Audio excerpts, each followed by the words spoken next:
Tonight on Now, connecting the dots of 9/11. The second one just hit the Trade Center. The system was blinking red, but the 9/11 Commission report says the American people were not warned. Where were the president's national security advisors? Well, my only question to you is whether you told the president. I really don't remember, Commissioner, whether I discussed this with the president. How did the people in charge miss the warning signals? Why did they take no urgent action, even as Al-Qaeda became more and more daring? They humiliated the greatest power on earth, and the greatest power on earth couldn't find a way to respond in any way at all. Tonight on Now, a special report, 9/11 for the record. All that tonight on Now with Bill Moyers and David Brancaccio. The weekly news magazine from PBS. Funding for Now has been provided by Mutual of America, our sole corporate funder. For over 50 years, we've put retirement and pension products to work for those in the public service. Now we're doing the same for the rest of America. Mutual of America, for all of America, the spirit of America. And by the Park Foundation, the Orfila Family Foundation, the Bernard and Audrey Rappaport Foundation, the Herb Alpert Foundation, the Nathan Cummings Foundation, the John S. and James L. Knight Foundation, the John D. and Catherine T. MacArthur Foundation, and by contributions to your PBS station from viewers like you. Thank you. From our studios in New York, Bill Moyers. Welcome to Now. This massive and often gripping report by the 9/11 Commission concludes that terrorists, quote, exploited deep institutional failings within our government. But it's careful to avoid blaming anyone for failing to prevent the attacks. The commissioners say right up front that their purpose was not to assign individual blame, but to provide the fullest possible account of the events surrounding what happened that day. So they reviewed more than 2.5 million pages of documents, interviewed more than 1,200 people, held 19 days of public hearings, and issued this report. Reading it, your first impression could be that the attacks were indeed inevitable and could not have been prevented. But in effect, this is to blame everybody in sight, and at the same time, no one. Read the report more closely, and you're forced to ask, did the system fail, or the people who take an oath to make it work? This remains a disturbing question 3 years after the dark birds of history, in the poet's prophetic metaphor, plunged into our lives.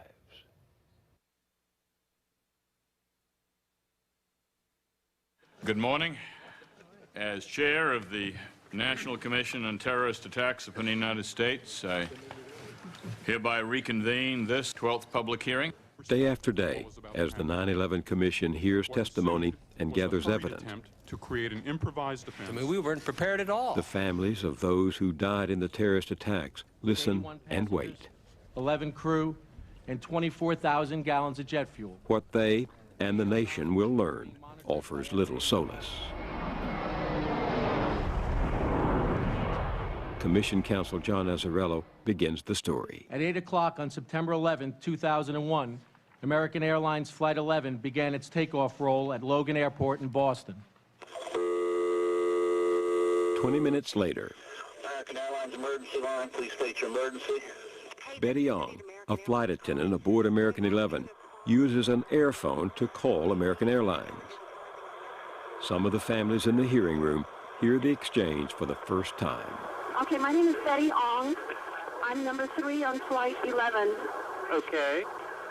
Our number 1 got stabbed. Our purser is stabbed. Nobody knows who stabbed who, and we can't even get up to business class right now because nobody can breathe. And we can't get the cockpit. The door won't open. This is operations. What flight number are we talking about? Flight 12. Flight 12. Okay, we're on flight 11 right now. This is flight 11. It's flight 11. Boston to Los Angeles.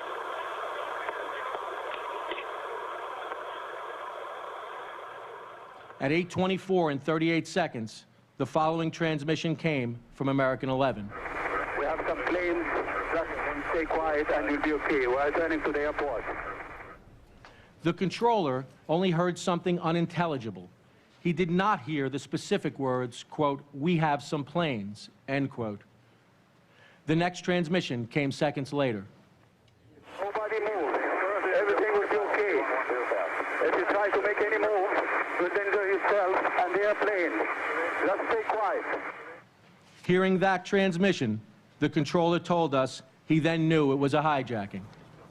The Federal Aviation Administration's Northeastern Post, Boston Center, then tries to contact the military directly and places a call to the Northeastern Post of the North American Aerospace Defense Command. It is known as NEADS. At 8:37 and 52 seconds, Boston Center reached NEADS. This was the first notification received by the military at any level that American 11 had been hijacked. We have a problem here. We have a hijacked aircraft headed towards New York, and we need you guys to, we need someone to scramble some F-16s or something up there to help us out. Is this real world or exercise? No, this is not an exercise, not a test.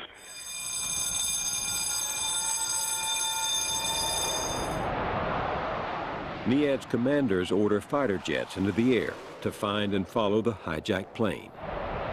F-15 fighters were ordered scrambled at 8:46 from Otis Air Force Base. But NEADS did not know where to send the alert fighter aircraft. Quote, "I don't know where I'm scrambling these guys to. I need a direction, a destination." The hijackers had turned off the plane's radar signal. The location and altitude of the missing plane are anyone's guess.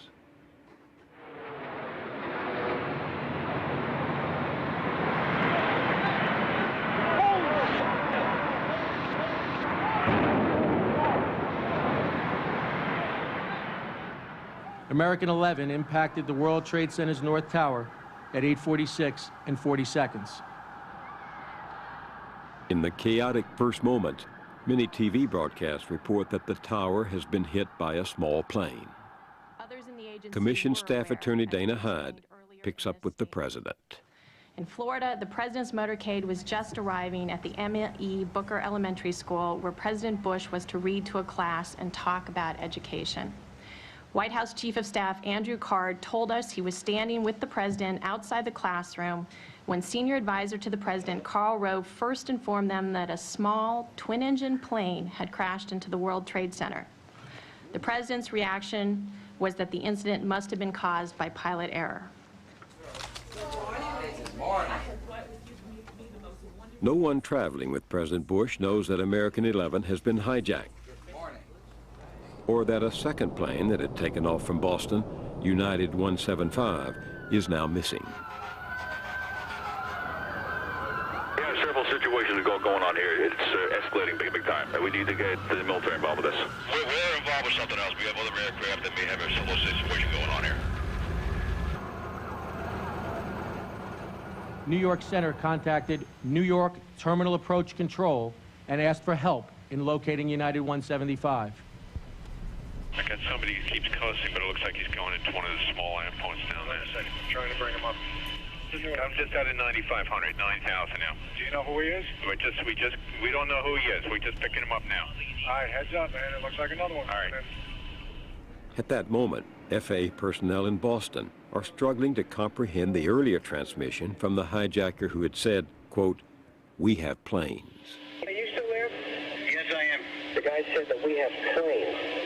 Yes, what? Planes as in plural.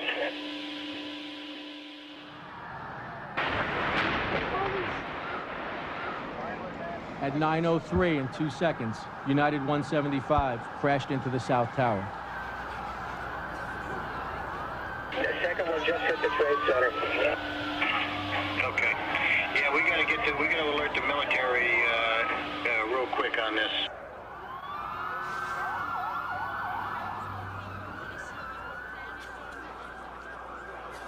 The president was seated in a classroom of second graders when, at approximately 9:05, Andrew Card whispered to him, quote, "A second plane hit the second tower. America is under attack." Get ready to read the story the fast way. Get ready. The National Press Corps was standing behind the children in the classroom. he saw their phones and pagers start to ring. The president felt he should project strength and calm until he could better understand what was happening.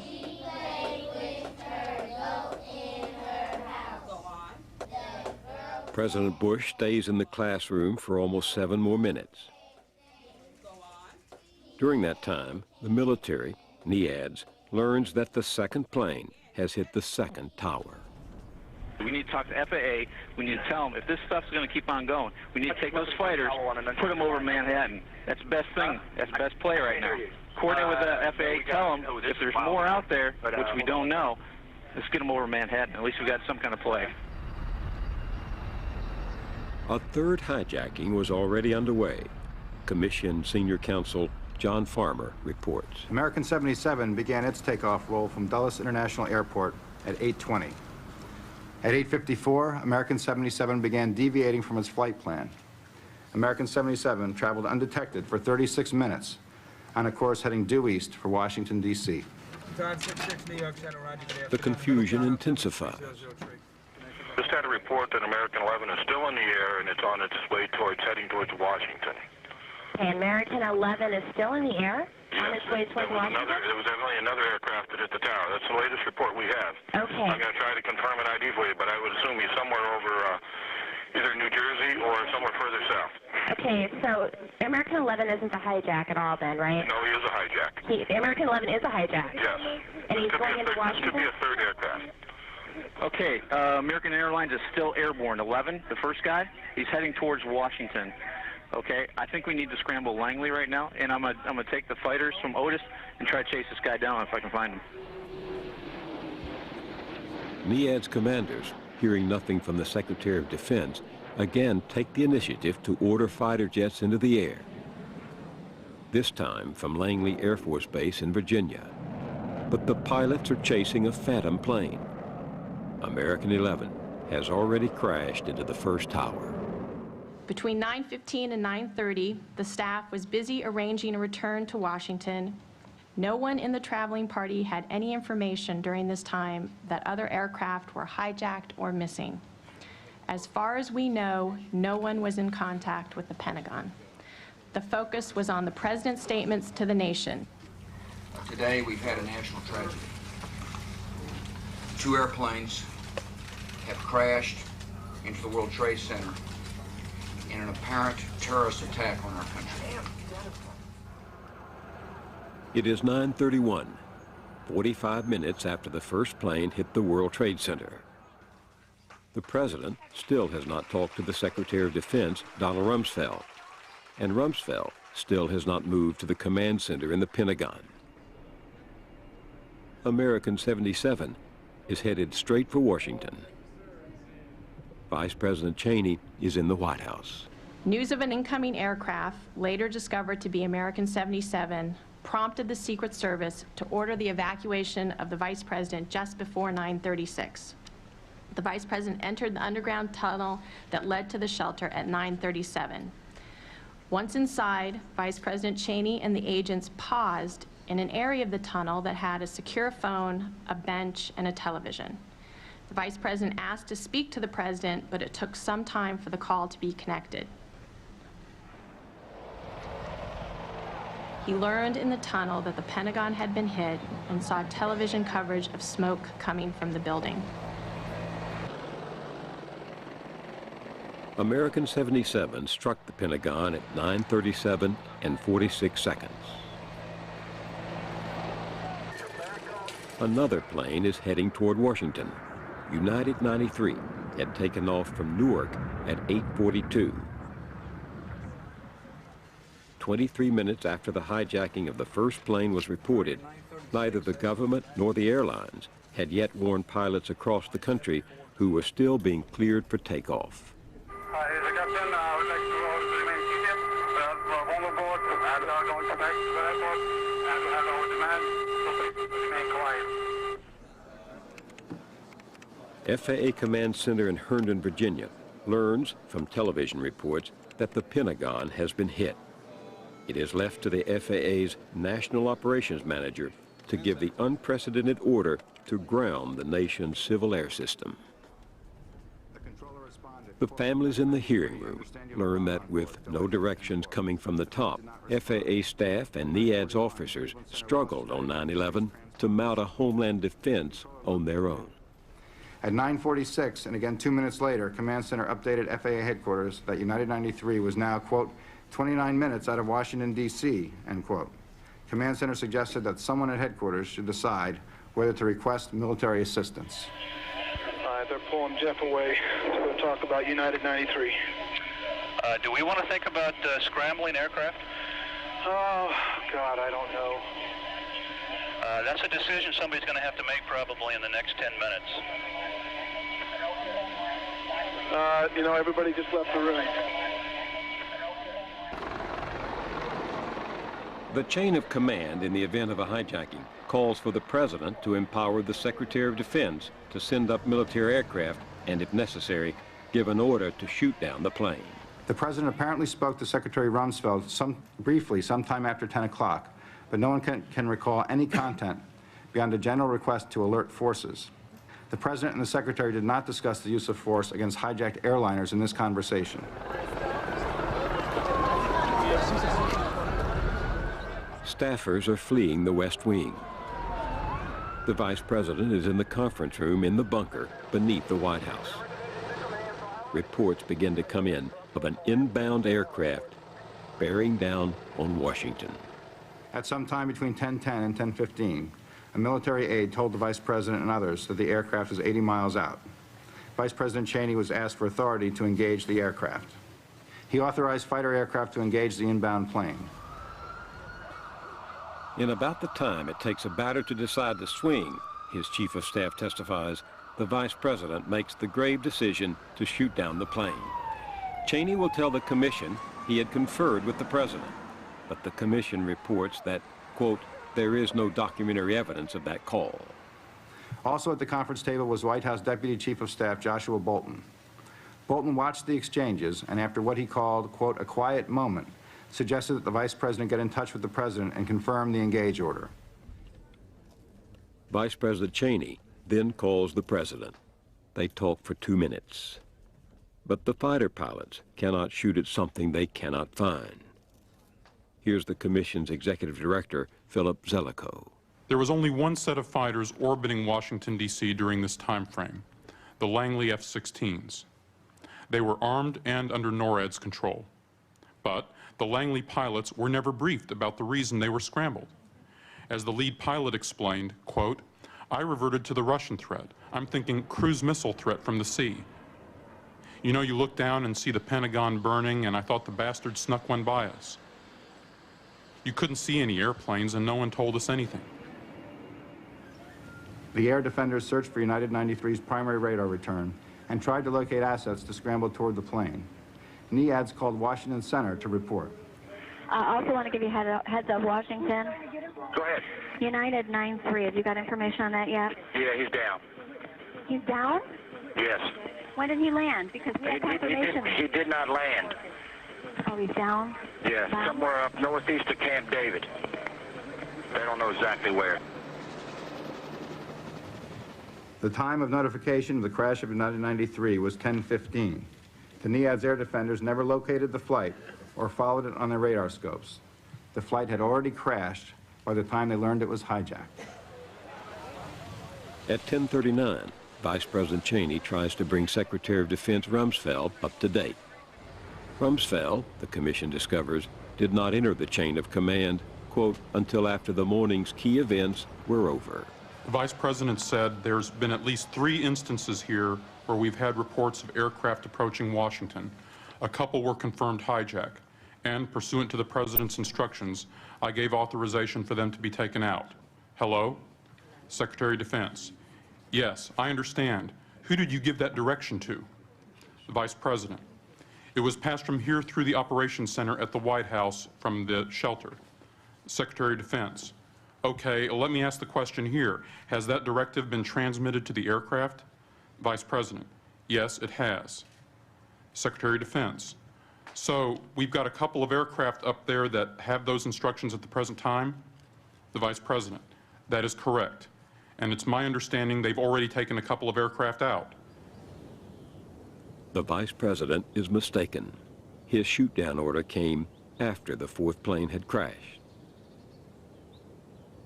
When the passengers of United 93 stormed the cockpit, the hijackers took the plane down in western Pennsylvania, just 20 minutes flying time from Washington. NORAD officials have maintained that they would have intercepted and shot down United 93. We are not so sure. We are sure that the nation owes a debt to the passengers of United 93. Their actions saved the lives of countless others and may have saved either the U.S. Capitol or the White House from destruction.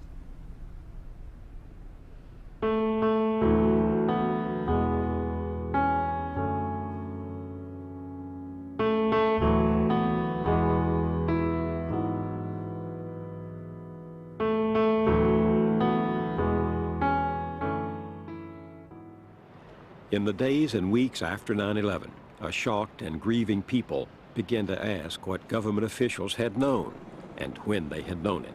8 months later, the president's national security advisor tries to quiet the criticism. I don't think anybody could have predicted that these people would take an airplane and slam it into the World Trade Center, take another one and slam it into the Pentagon, that they would try to use an airplane as a missile, a hijacked airplane as a missile. But Condoleezza Rice is wrong. Had she looked, Dr. Rice might have found in the files of the intelligence community what the 9/11 Commission would uncover. The attack she deemed unimaginable had in fact been imagined repeatedly. Planes either packed with explosives or otherwise. 12 times in the 7 years before 9/11, the CIA reported that hijackers might use airplanes as weapons. The most specific of those warnings involved this man, Khalid Sheikh Mohammed, or as the spies now call him, KSM. After evading capture for years, KSM was arrested last year in a middle-of-the-night raid. This is how he looked when he was handed over to the CIA. In custody, KSM has talked. The results of his top-secret interrogation, shared with Commission investigators, provide a chilling map of the road to 9/11, as well as a surprise. KSM not only imagined the unimaginable, he engineered it. In early 1999, bin Laden summoned KSM to Kandahar to tell him that his proposal to use aircraft as weapons now had al-Qaeda's full support. In terrorist circles, it is even called the planes operation. KSM met again with bin Laden at Kandahar in the spring of 1999 to develop an initial list of targets. The list included the White House and the Pentagon, which bin Laden wanted, the U.S. Capitol, and the World Trade Center, a target favored by KSM. The brainstorming about an attack on American soil began almost a decade before 9/11. Khalid Sheikh Mohammed and his nephew, Ramzi Youssef, thumbed through photo albums of American skyscrapers. We were looking for symbols of economic might, KSM will admit. February 1993, just 1 month after Bill Clinton's inauguration. It is Ramzi Youssef, with financing from KSM, who parks a rented Ford van loaded with a 1,500-pound chemical bomb in the underground garage of the World Trade Center. The massive explosion kills 6 people, but it fails to bring the towers down, as Youssef had hoped. It is the first warning shot. Youssef escapes to plot again. 17 months later, he and his uncle, KSM, traveled to the Philippines to carry out a scheme they nicknamed Bojinka, for Big Bang. Bombs are to be placed aboard a dozen U.S. 747s, jumbo jets, timed to explode simultaneously as they fly over the Pacific. With 400 passengers on each plane, more than 4,000 people would die.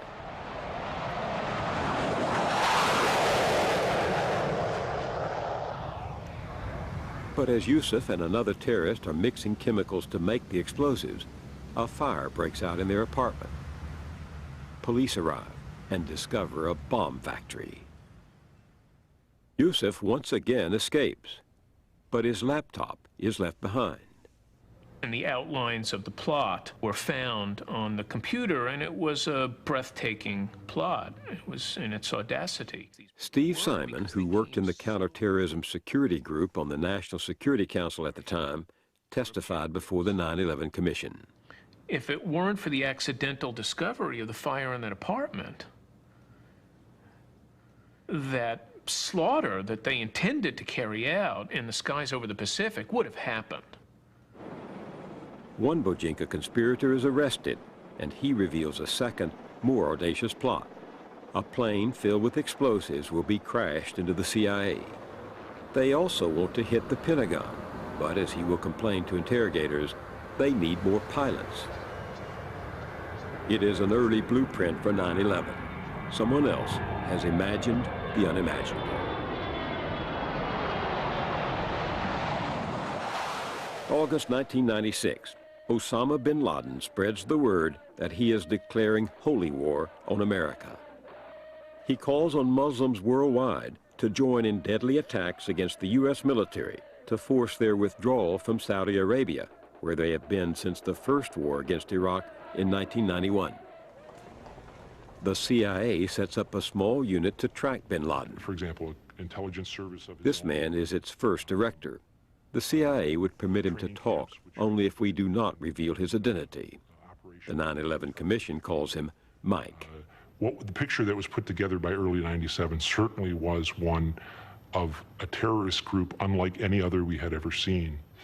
Crucial information had come from an operative who stole $110,000 from bin Laden and was on the run.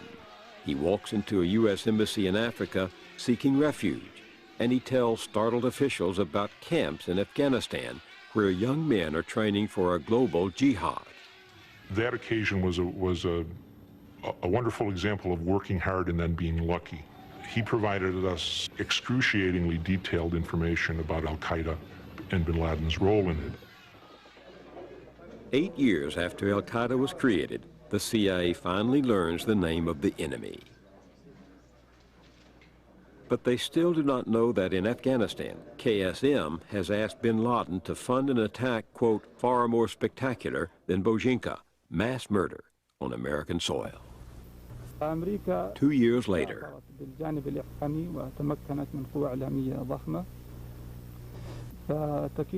in 1998, bin Laden issues a fatwa, a religious decree urging radical Islam to unite to bring his war home to America.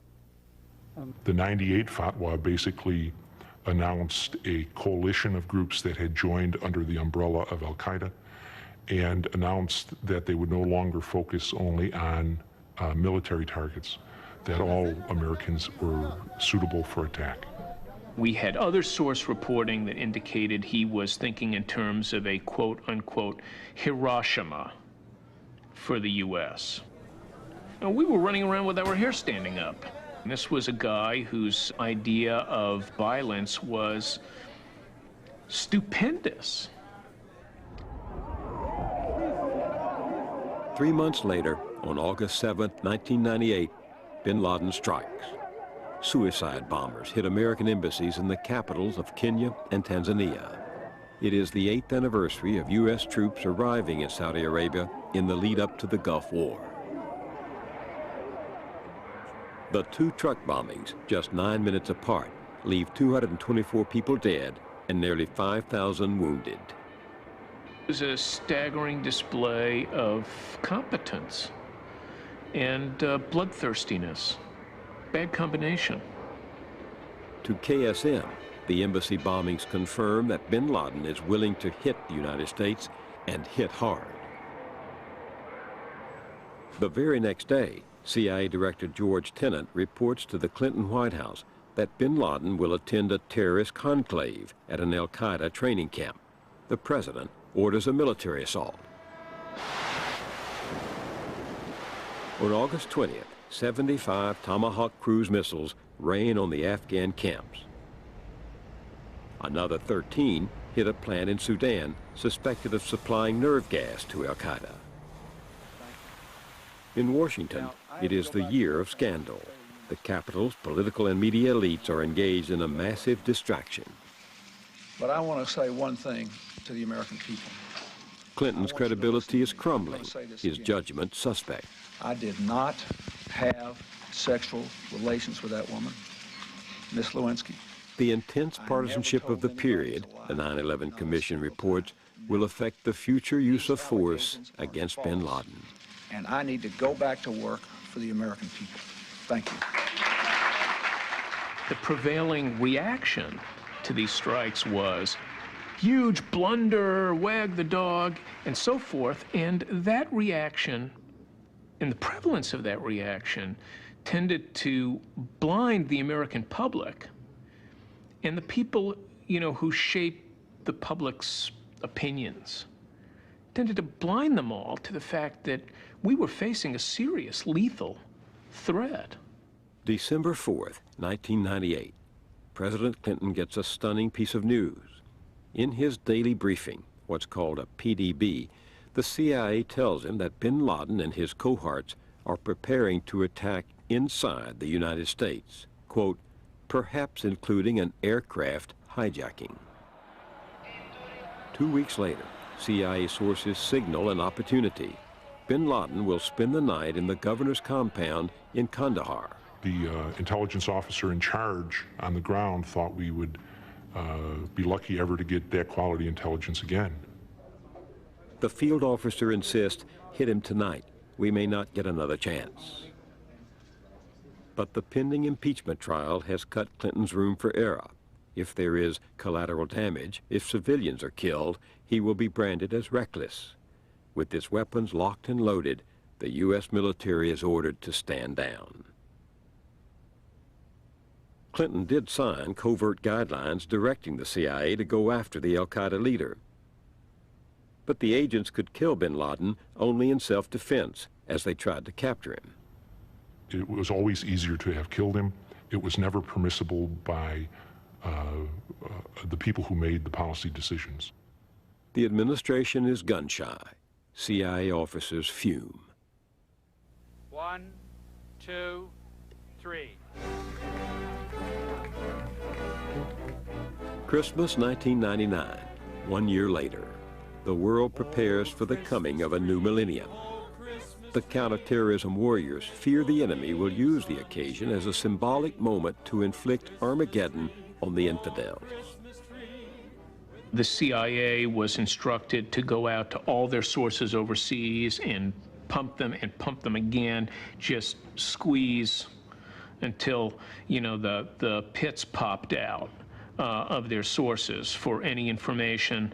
The Federal Bureau of Investigation was instructed to activate all its wiretaps domestically that were related to terrorism investigations. The vigilance brings results. In Port Angeles, Washington, a U.S. Customs agent orders a nervous and strange-acting man coming off a ferry from Canada to open his car's trunk. Ahmed Ressam, an Algerian, is traveling with enough explosives to level a 1 square block building. In prison, Ressam reveals his target, Los Angeles International Airport. The key thing during this period is that the mobilization was managed at the White House. At least 2 terrorist schemes were disrupted, but the celebrations will not last long. During the worldwide search for Millennium plotters, the CIA had pumped sources whose links to al-Qaeda are known to be notorious. They learned that suspected terrorists will travel to Malaysia in early January 2000.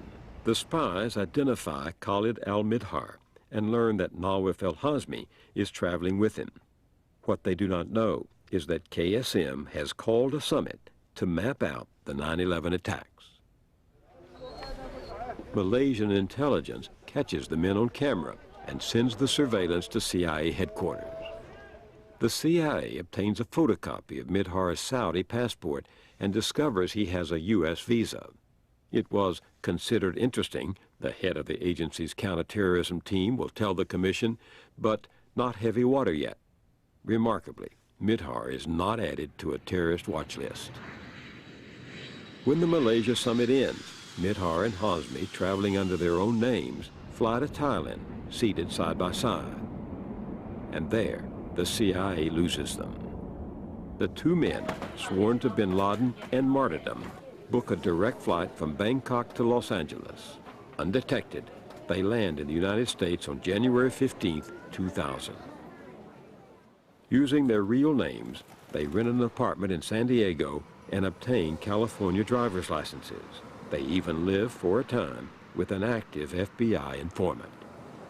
But the CIA has not bothered to give the FBI their names to check. Neither the informant nor his FBI handler has any reason to suspect them.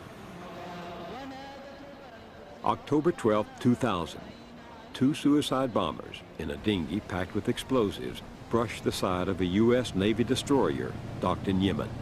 The blast rips a 40 by 40 foot hole in the USS Cole. 17 U.S. sailors are killed, at least 40 injured. Bin Laden would recreate the attack and use it in a video to attract recruits for his jihad against America. They humiliated the greatest power on earth, and the greatest power on earth couldn't find a way to respond in any way at all, but instead talked itself into paralysis because they couldn't find a smoking gun to identify the people who were claiming to have done it. Although the attack bears al-Qaeda's signature, the CIA and FBI refused to formally declare bin Laden the culprit. The U.S. does not hit back. Al-Qaeda's planes operation is now deepening its roots on American soil.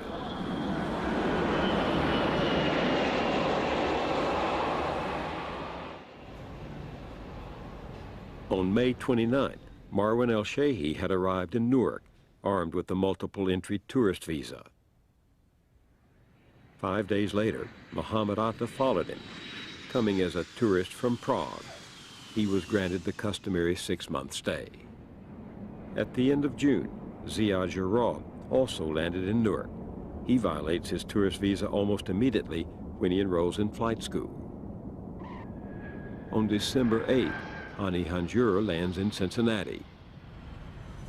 He's been granted a student visa because he wants to study flying. All four had trained in al-Qaeda's camps in Afghanistan. All four will earn flying certificates from the Federal Aviation Administration. All four will pilot hijacked planes on 9/11. January 20th, 2001. The job of defending the home front passes from Bill Clinton to George W. Bush. By law, the new president now heads the National Security Council.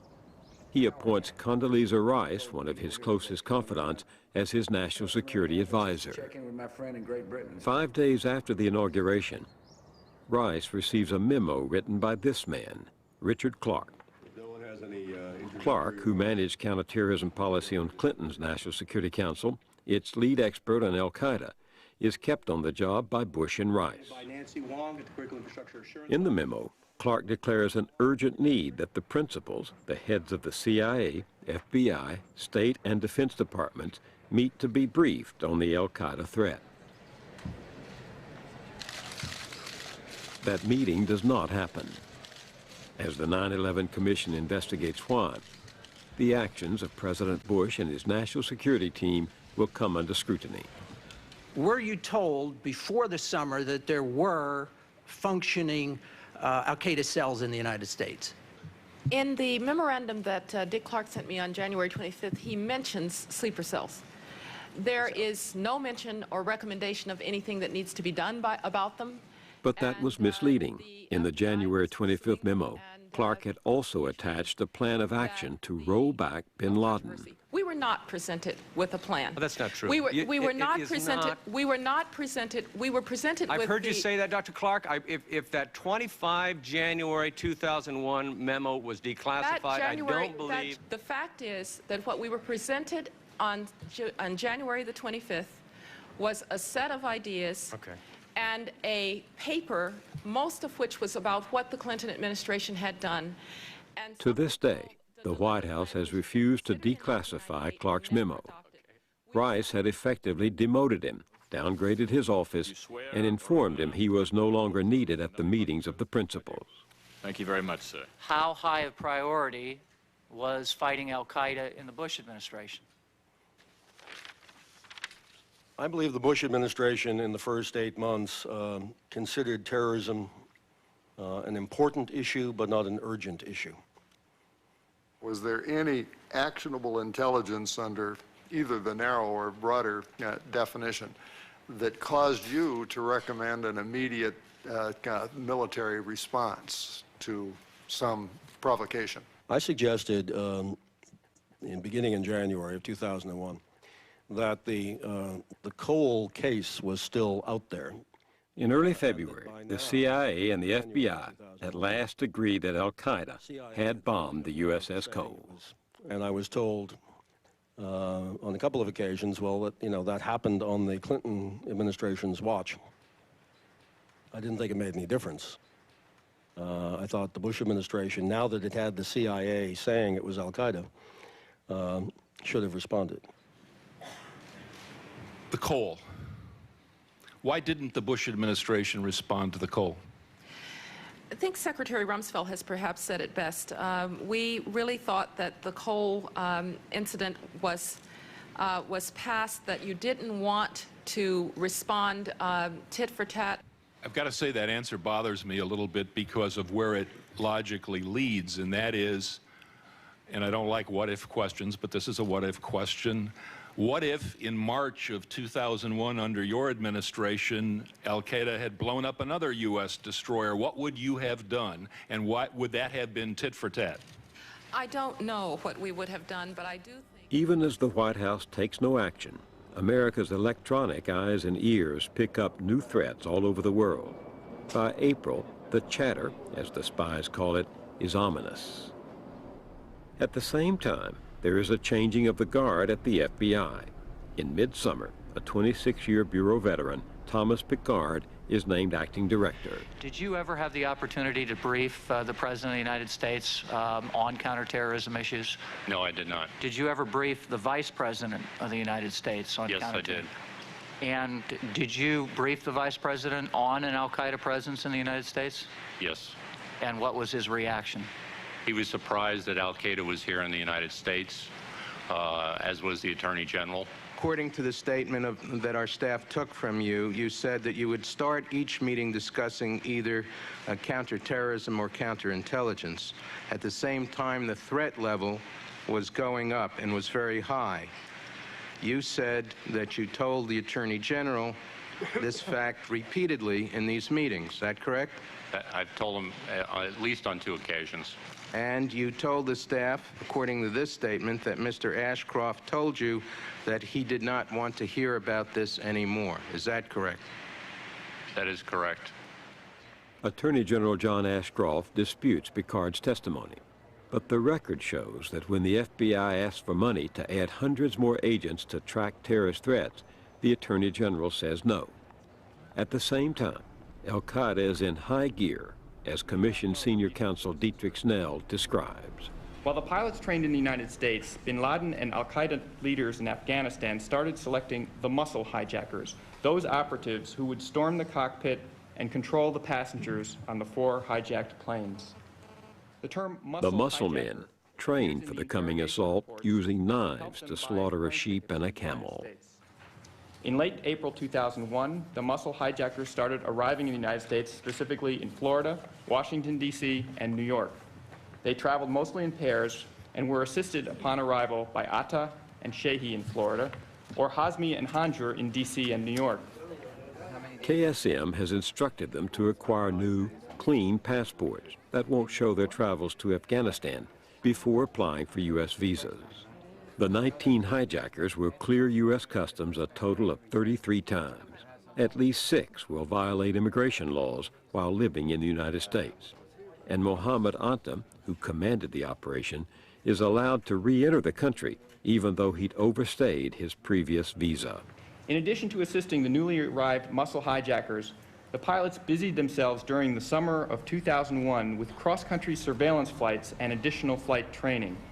Unknown to the CIA or the FBI, the al-Qaeda pilots crisscrossed the country, scouting weaknesses in airport security as well as the best time to storm a cockpit. and they have no problems, Atta reports to bin Laden and KSM, bringing box cutters on board. Each flew first class in the same type of aircraft he would pilot on September 11th. The intelligence chatter grows louder and more ominous. On June 25th, Clark warns Rice that, quote, 6 separate intelligence reports showed al-Qaeda personnel warning of a pending attack. 3 days later, he warns her that the pattern of al-Qaeda activity indicating planning for an attack, quote, had reached a crescendo. In early July, the CIA urgently warns the White House of, quote, spectacular terrorist attacks that will result in, quote, numerous casualties. The system was blinking red, CIA Director George Tenet testifies. Nearly 40 times before 9/11, he briefed the president on the rising threat, a pending attack by bin Laden. And Condoleezza Rice has known since January that al-Qaeda sleeper cells are in the United States. Did you tell the president at any time prior to August 6th of the existence of al-Qaeda cells in the United States? First, let me just make certain. If you could just answer that question, first, because I only have a very limited... I understand, Commissioner, but it's Did you important, tell the important that I also address...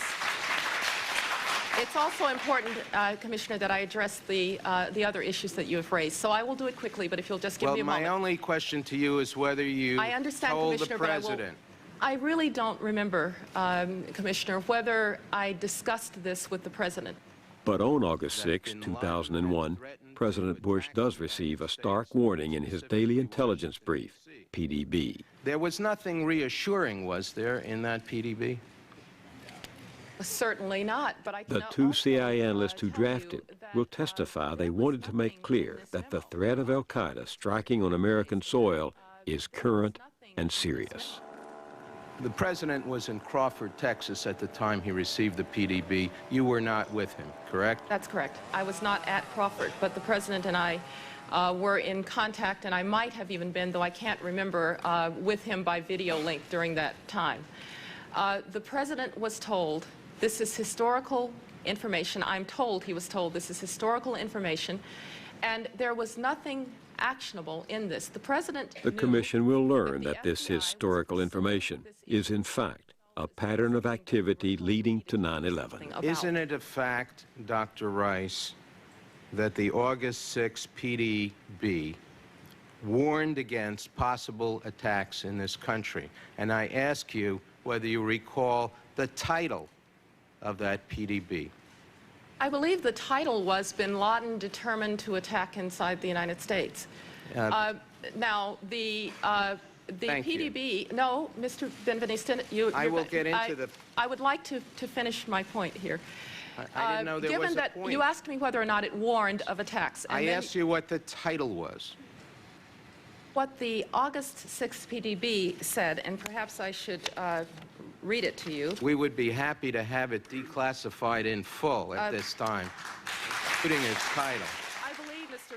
Benveniste... 2 days after Rice's testimony, and after the commission's most heated showdown with the Bush administration over access to classified information, the PDB, heavily blacked out, is released on the Saturday night before Easter. Prior to today, the president had been informed that, quote, bin Laden told followers he wanted to retaliate in Washington.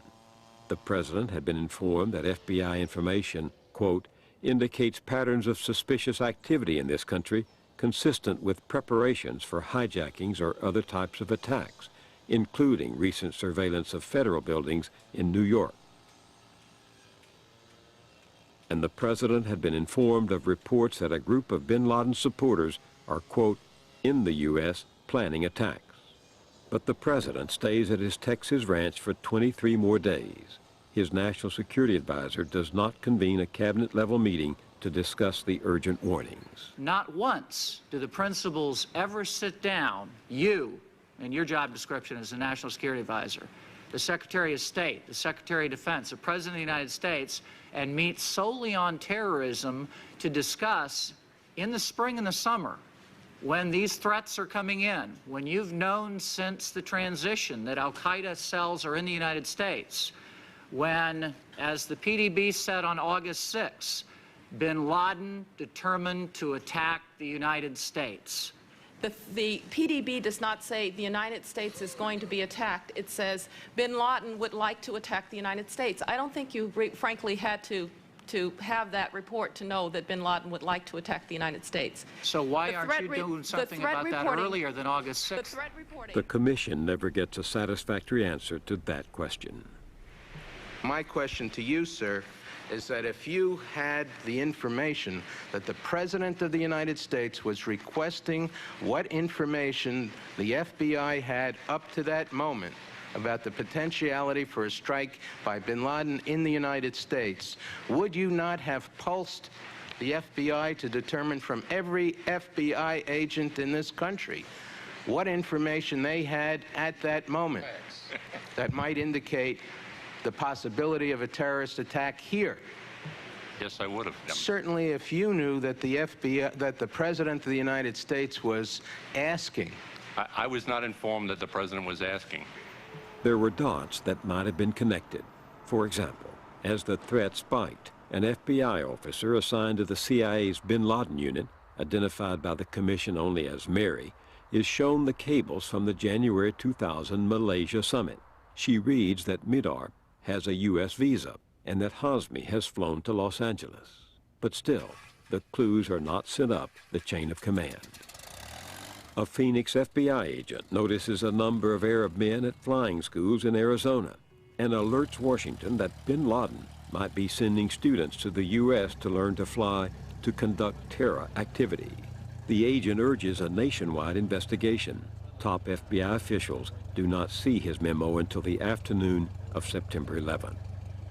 So that critical clue is not connected with another one discovered by FBI agents in Minnesota.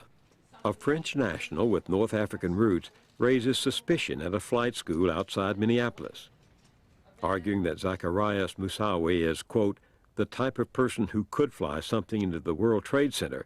The Minnesota agents ask Washington for a warrant to search his computer and his apartment. FBI headquarters responds there is not enough evidence and denies the request. What could you have done with some of that information, with these spiked alerts, with the spectacular attack on the horizon in the summer of 2001? I would like to think that had I been informed by the FBI that two senior al-Qaeda operatives who had been in a planning meeting earlier in Kuala Lumpur were now in the United States, and we knew that, and we knew their names, and I think we even had their pictures, I would like to think that I would have released, or would have had the FBI release a press release with their names, with their descriptions, held a press conference, tried to get their names and pictures on the front page of every paper, America's Most Wanted, the Evening News, and caused a successful nationwide manhunt for those two of the 19 hijackers. Not until late August does the CIA finally add the names of the two hijackers they'd lost, Hazmi and Midar, to a terrorist watch list. The FBI still does not order an urgent nationwide search. Not until September 4th, after almost 8 months in office, does Rice finally chair a meeting of the men in charge of the CIA, FBI, State and Defense Departments to discuss al-Qaeda. She does not invite Richard Clarke. The principals meet in the White House Situation Room, but take no urgent action. 7 days later, the Plains operation, a plan for mass murder that began with KSM's proposal 5 years earlier, is set. 19 volunteers for the suicide mission begin the check-in for their flights. Each of them will pass through airport security. 7:18 that morning, at Dulles International Airport outside Washington, Khalid al-Midhar sets off the first metal detector, but not the second. He is waved on. 20 minutes later, Nawaf al-Hazmi sets off both alarms. He is checked by hand and then cleared to board American 77, along with 3 other hijackers and 59 passengers and crew.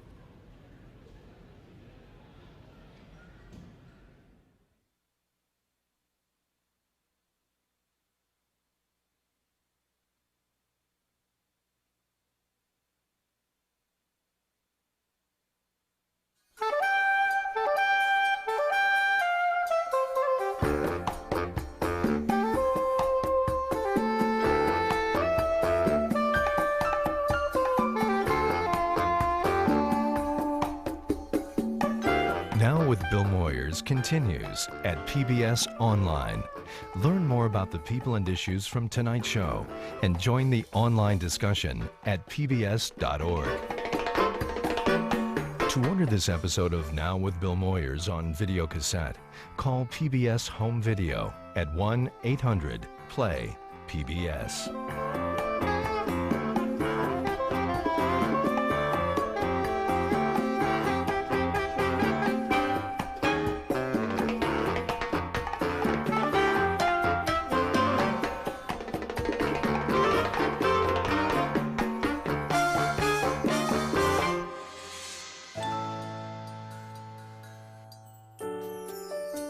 Funding for Now has been provided by Mutual of America, our sole corporate funder. For over 50 years, we've put retirement and pension products to work for those in the public service. Now we're doing the same for the rest of America. Mutual of America, for all of America, the spirit of America. And by the Park Foundation, the Orfila Family Foundation, the Bernard and Audrey Rappaport Foundation, the Herb Alpert Foundation, the Nathan Cummings Foundation, the John S. and James L. Knight Foundation, the John D. and Catherine T. MacArthur Foundation, and by contributions to your PBS station from viewers like you. Thank you. I'm PBS.